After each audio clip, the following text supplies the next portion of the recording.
제169화 강류의 출병 제1장 낙양에 풀어놓은 총나라 세작들은 이 같은 사실을 보고하기 위해 총나라로 들어갔다.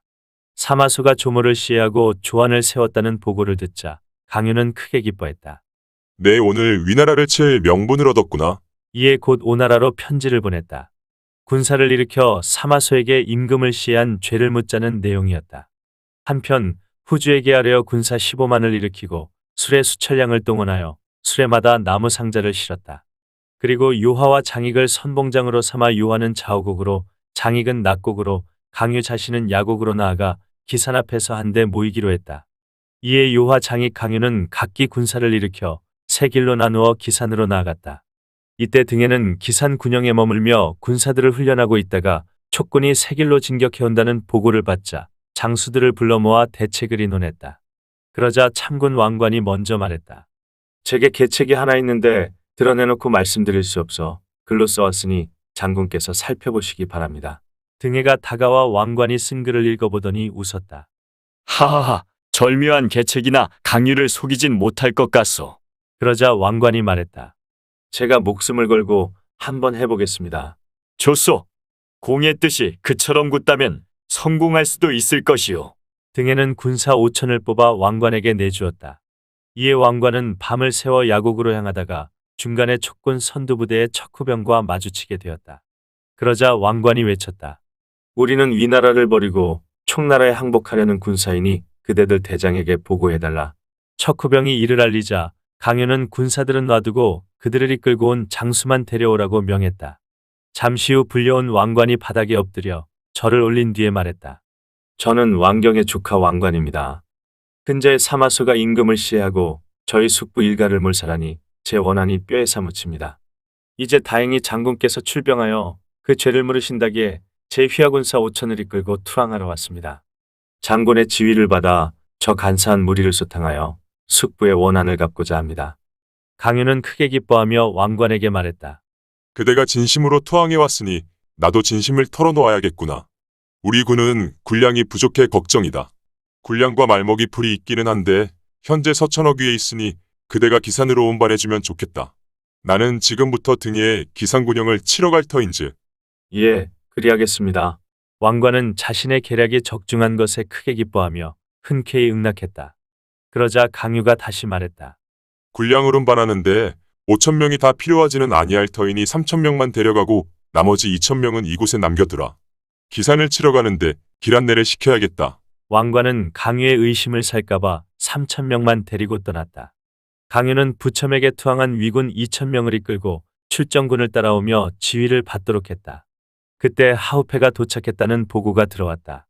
이윽고 하우페가 다가오더니 강유에게 말했다. 도독은 어찌 왕관의 말을 믿습니까? 상세한 사정은 모르겠지만 내가 위나라에 있을 때 왕관이 왕경의 조카라는 말은 들어보지도 못하였습니다. 그의 말엔 속임수가 있으니 장군께서 잘 살펴보시오. 그러자 강유가 껄껄 웃었다. 하하하. 나도 왕관의 속임수를 간파하고 있었어. 그래서 그의 병력을 나누어 그자의 계책을 역이용하려는 것이오. 그걸 어찌하셨습니까? 중권 하우페가 물었다. 사마소는 조조의 견줄 만한 가능이오. 이미 왕경을 죽이고 삼족을 멸한 마당인데 어찌 친족하를 살려 국경지대에서 군사를 거느리게 하겠소. 그래서 속임수라는 걸 알아차렸소. 그 점에서 중고원과 내 생각이 맞아떨어지는구려. 이리하여 강유는 당초 계획과 달리 야곡으로 나아가지 않고 도리어 길가에 사람을 몰래 매복시켜 왕관의 흉계에 대비토록 했다. 과연 열흘도 안 돼 매복하고 있던 병사들이 왕관의 편지를 휴대하고 등해에게로 향하던 사자를 잡아왔다. 강유는 그를 문추하고 그가 휴대하고 있던 편지를 찾아냈다. 등해에게 보내는 그 편지는 자신이 8월 20일쯤 샛길로 군량을 운반하여 본영으로 돌아가니 그때 군사를 단산골짜기로 보내 맞으십시오. 라는 내용이었다. 강유는 편지 전달자를 죽여버린 뒤 편지 문안을 8월 15일 등장군이 직접 대군을 이끌고 단산골짜기로 와서 맞으십시오. 라는 내용으로 고쳤다. 그리고 그 편지를 위군 병사로 변장시킨 촉군 병사를 시켜 적진에 전달하도록 했다. 동시에 사람들을 시켜 수백 대의 수레의 군량미 대신 마른 장작이나 풀 같은 인화물질을 싣고 그 위에 푸른 배를 덮어 씌우게 했다. 그리고 부첨을 시켜 앞서 투항한 위군 2천을 이끌고 군량 운반을 표시한 깃발을 들고 가게 했다. 강유 자신은 하우페와 함께 각각 한 무리의 군사를 이끌고 산골짜기로 가서 매복했다. 장선은 야곡으로 나아가고 유하와 장익은 각기 군사를 거느리고 기산을 치게 했다. 제2장. 한편 등에는 왕관의 편지를 받고 크게 기뻐하며 서둘러 답장을 썼다. 그리고 편지를 가져온 자에게 답장을 주며 돌아가 보고하라는 영을 내렸다. 8월 15일 등에는 정예병 5만을 이끌고 단산 골짜기로 왔다. 그는 척후병들을 시켜 높은 곳에 올라가 멀리까지 살펴보도록 했다. 무수한 군량 수레가 꼬리에 꼬리를 물고 산골짜기로 오고 있다는 보고가 들어왔다. 이에 등에도 말을 타고 올라가 보니 수레를 끌고 호위하는 병사들은 모두 위군이었다. 이를 본 장수들이 좌우에서 말했다. 해가 저물고 있으니 속히 골짜기 어기로 나가 왕관을 맞이해야 합니다. 그러자 등해가 신중한 태도를 보였다. 앞쪽 산세는 시야가 가려 있고 그늘이 져 있어 만일 복병이 있다면 퇴각하기 어려운 곳이오. 그러니 여기서 기다리는 게 좋겠소. 그런 말을 하고 있는데 갑자기 기마병 둘이 달려와서 보고했다. 왕장군이 군량과 말먹이 풀을 가지고 경계를 넘는데 촉군이 추격하니 속히 구해주셔야 합니다. 크게 놀란 등에는 군사를 재촉하며 서둘러 달려갔다. 시각은 초경이었는데 달빛이 대낮처럼 밝았다. 갑자기 산 뒤에서 함성이 일었다. 등에는 왕관이 산 뒤에서 촉군과 싸우는 줄 알고 서둘러 산 뒤쪽으로 달려갔다. 그때 숲속에서 한 무리의 군사가 튀어나오는데 보니 앞장선 대장은 부첨이었다. 그가 말을 달려오며 외쳤다. 필부등이야. 너는 우리 대장군의 계책에 빠졌다. 속히 말에서 내려 죽음을 받으렸다. 이에 등에는 급히 말머리를 돌려 달아났다. 군량을 실은 수레에 불이 붙는 것을 신호로 양쪽 산에서는 매복해 있던 촉군이 일제히 몰려나와 위군을 치는데 열에 7, 8분 칼에 맞고 창에 찔려 쓰러졌다. 산위와 산 아래 양쪽에서 촉군이 입을 모아 우렁차게 외쳤다. 등해를 사로잡는 자에겐 상금 1천금의 만호 후에 봉한다. 기겁을 한 등에는 타고 있던 말을 때려 달아나게 한 뒤에 보병들 틈에서 껴 고개 너머로 달아났다. 강유와 하우페는 앞장선자가 나타나면 사로잡으려고 별렀지만 등해가 도보로 달아날 줄은 생각지 못했다. 마침내 강유는 싸움에 승리한 군사를 이끌고 왕관의 군량 수레들을 맞으러 달려갔다. 그 시각 왕관은 등해와의 미략에 따라 먼저 군량과 말먹이 풀을 실은 수레를 정비하고 나서 거사할 때만 기다리고 있었다. 그때 갑자기 신복이 달려와서 보고했다.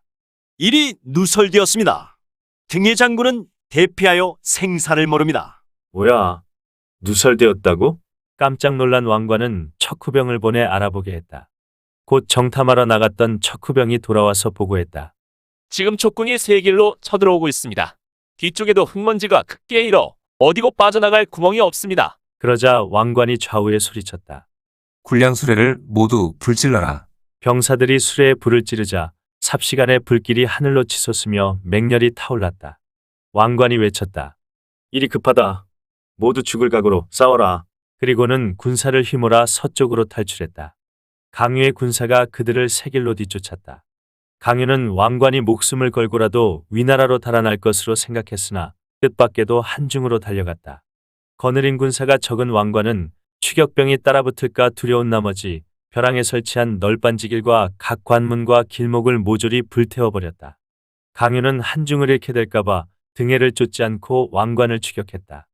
새끼를 택해 밤을 새워가며 쫓아가서 사방에서 공격해대니 활로를 찾지 못한 왕관은 마침내 흑룡강에 몸을 던져 자살하고 말았다.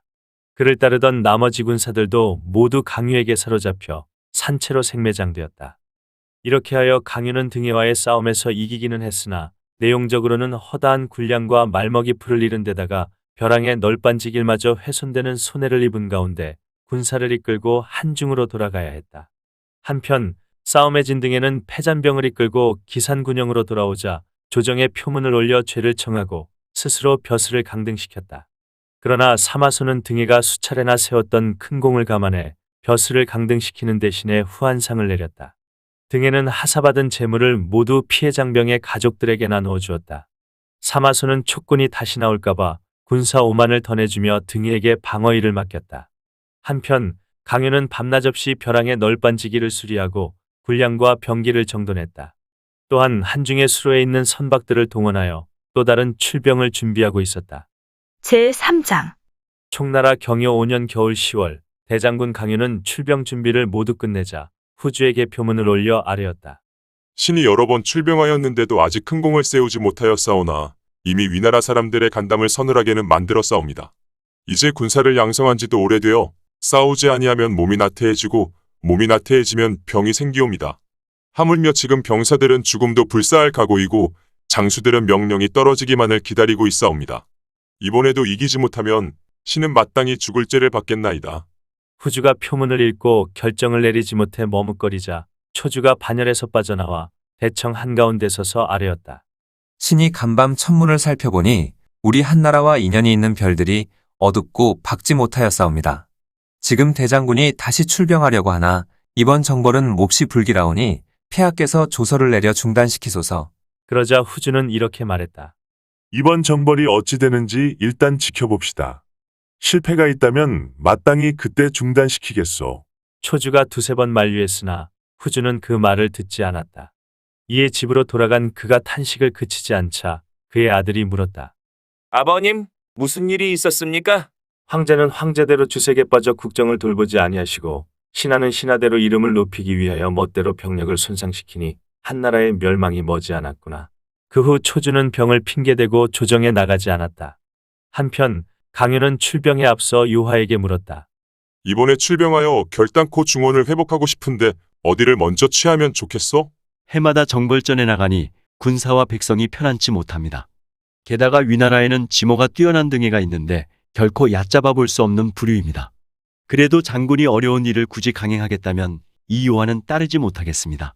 그러자 강윤은 버럭 화를 냈다. 지난날 승상께서 6차례나 기산에 나가신 것도 나라를 위해서였소.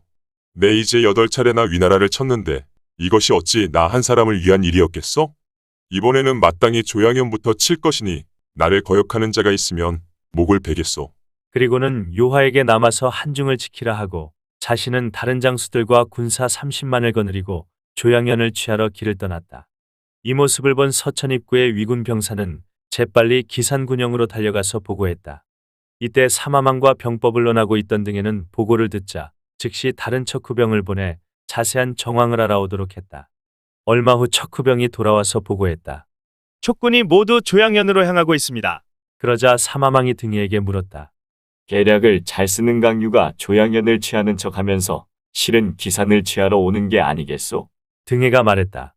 아니, 이번엔 강유가 조양현으로 향하는 것이 맞을 것입니다. 공이 그걸 어찌하시오? 지난번 강유는 군량이 있는 곳만 여러 번 공격하였으나 지금 조양현엔 군량이 없습니다. 강유는 우리가 기산만 지키고 조양현을 지키지 아니할 것이라 여기고 조양현을 취하러 오는 것이지요. 조양성을 점령한 뒤에는 그곳에 군량과 말먹이 풀을 쌓아두고 강족과 손을 잡은 뒤 장기전을 도모할 생각일 것입니다. 그럼 어찌하면 좋겠소? 사마망이 묻자 등해가 차분히 대답했다. 이곳 군사를 모두 거두어 두 길로 조양성을 구하러 가야겠습니다. 조양성에서 20올이 떨어진 곳에 규모가 작은 후화성이 있는데 이는 조양성의 목구멍에 해당하는 곳이지요. 공은 한 무리의 군사를 이끌고 조양성에 가서 매복하십시오.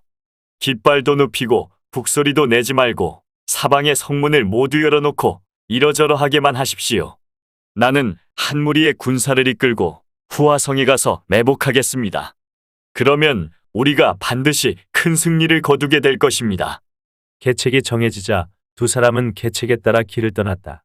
다만 기산에는 편장 사찬이 남아 그곳 군영들을 지키기로 했다.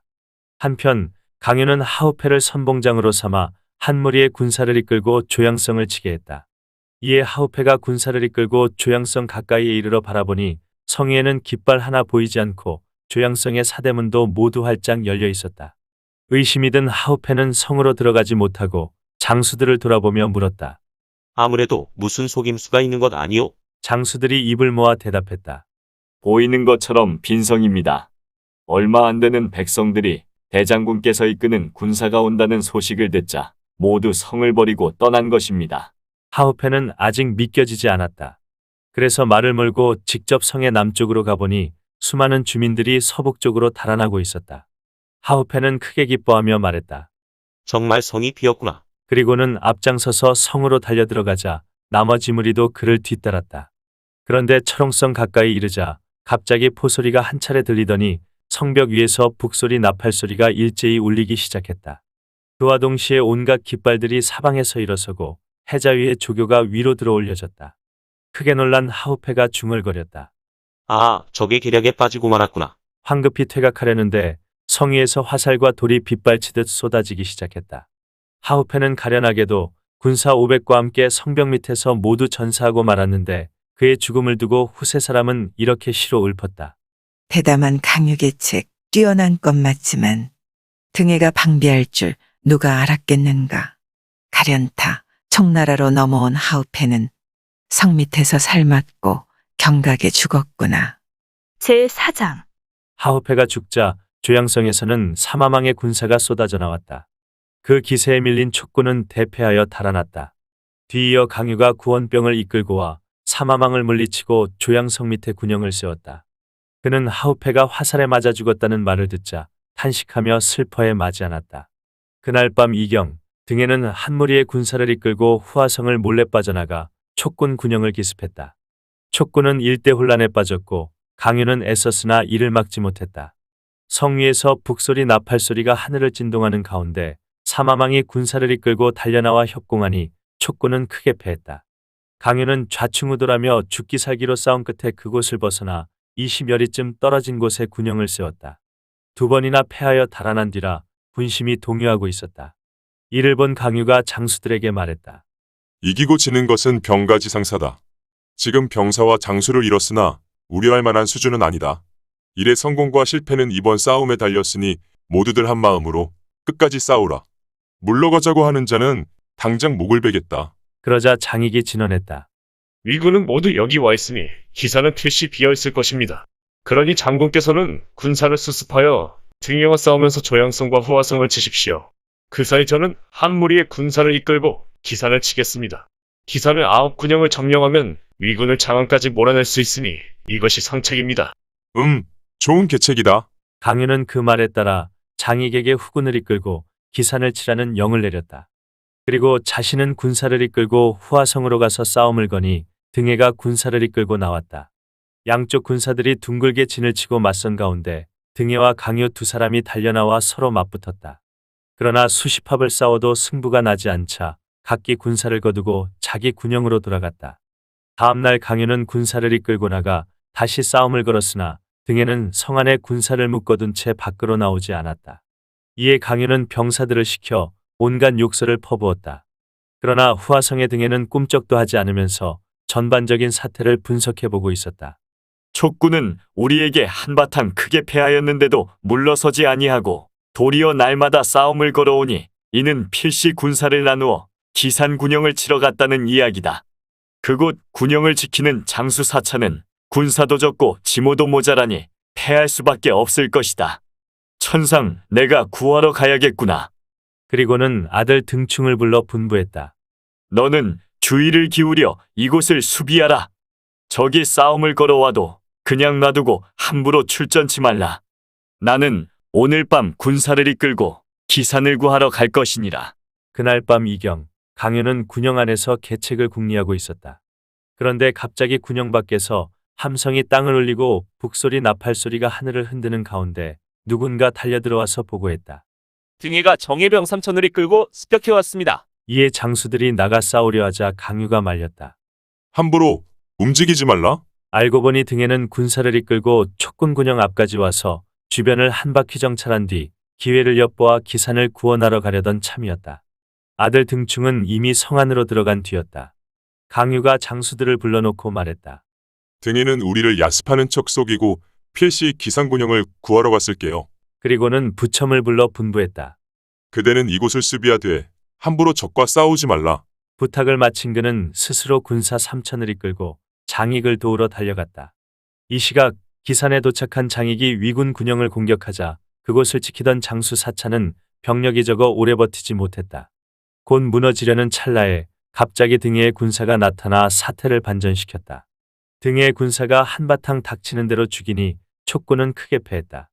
기산 뒤까지 밀린 장익은 퇴로마저 끊겨 절대절명의 위기에 빠져 있었다. 다급한 그 순간 갑자기 함성이 크게 울리고 북소리 나팔소리가 하늘을 흔들더니 위군이 뿔뿔이 흩어져 달아나는 모습이 보였다. 그러자 좌우에서 보고했다. 강백약 대장군께서 오셨습니다. 장익은 그 틈을 놓치지 않고 군사를 휘몰아 위군에 대한 반격으로 돌입했다. 강유와 장익 양쪽에서 협공을 가하자 상황이 바뀌었다. 이에 한바탕 격파된 등에는 서둘러 기산군영으로 퇴각한 뒤 밖으로 나오지 않았다.